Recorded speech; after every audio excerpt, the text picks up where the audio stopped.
Hi everybody and welcome back to Arts and Crafts.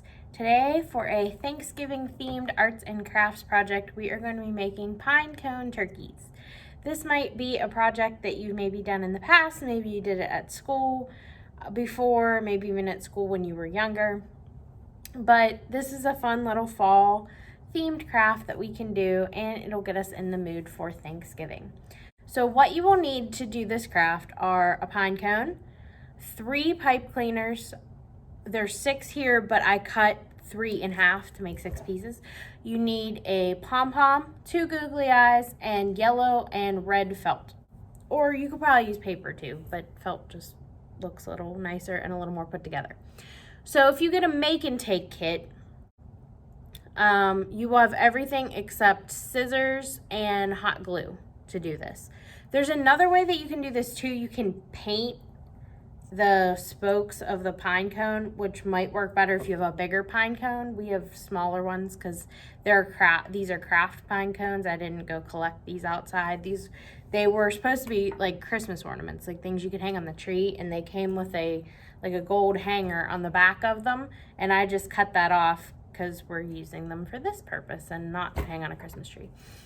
So what you do to make this is you have your pine cone and you have your pipe cleaners. If you get a make and take kit, your pipe cleaners will already be cut in half. If you don't get a make and take kit and you do this at home, you'll want to cut your pipe cleaners in half. Notice I used red, yellow, and orange because those are fall colors. So that's what you'll get in your make and take kit. That you don't have to use that at home if you're not getting a kit, but that's what you'll be getting if you are getting a kit. So cut them in half and then twist them into ovals. And I twisted the bottoms, like after I folded them over and then I made them into ovals, I twisted the bottoms shut so they wouldn't reopen on me. So you can do that as well. And then you want to hot glue them to the back side of your pine cone. And the back side of your pine cone, especially if you get a kit, is the side that's a little more flat. Like you don't see the inside of the spokes. It's more flat.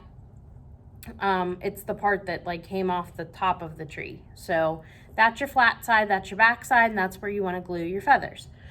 Then after you do that part, and be careful not to burn yourself because you can't see it in the time-lapse video, but I kind of burnt my thumb a little bit on the hot glue, so you'll see at one point in the time-lapse video, I used a pair of scissors to kind of push the feathers down, and that's because I didn't want to burn myself again.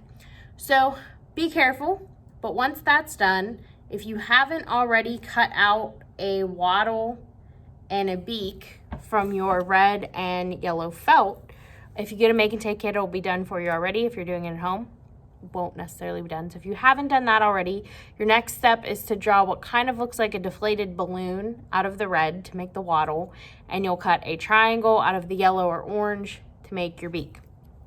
After you've done that, you glue your eyes, your googly eyes, to your pom-pom. Then you glue the wattle down underneath of it, and then you glue the beak part over top of the wattle under the eyes so they're layered a little bit and they look like this. Then you just glue your pom-pom to the front part of your pine cone, which is the part where you can see all the insides of it. To do mine, I kind of just pumped a lot of hot glue into one of the open spots until it was kind of filled, like it kind of looked like it was overflowing. And then I just kind of stuffed the pom-pom inside, and it did get the hot glue on it, and it is sticking. There's really no way to like make it stick to a specific one of the branch parts, so that's why I put it in between. But that is all you have to do to make this craft. They sit up. If you get the make and take kit, they kind of sit on the back like this. So if you wanted to sit them up on your Thanksgiving table, you could do that. Or you could just put them on a shelf, or you can, I don't know what you want to do with it. You can give it to your teacher, you can give it to a brother or sister, or hey, you could get a jump on your Christmas gifts. And there you go. One of your extended family members is getting a pine cone turkey for Christmas. So that is our arts and crafts for today. We hope you enjoyed it. We hope you'll make these at home, either from the make and take kits or by yourself. And if you make them, send us a picture or share a picture with us of what you made and where you put it. We would love to see. We hope you're enjoying your fall, and we can't wait to see you back at the library soon. Have a great day.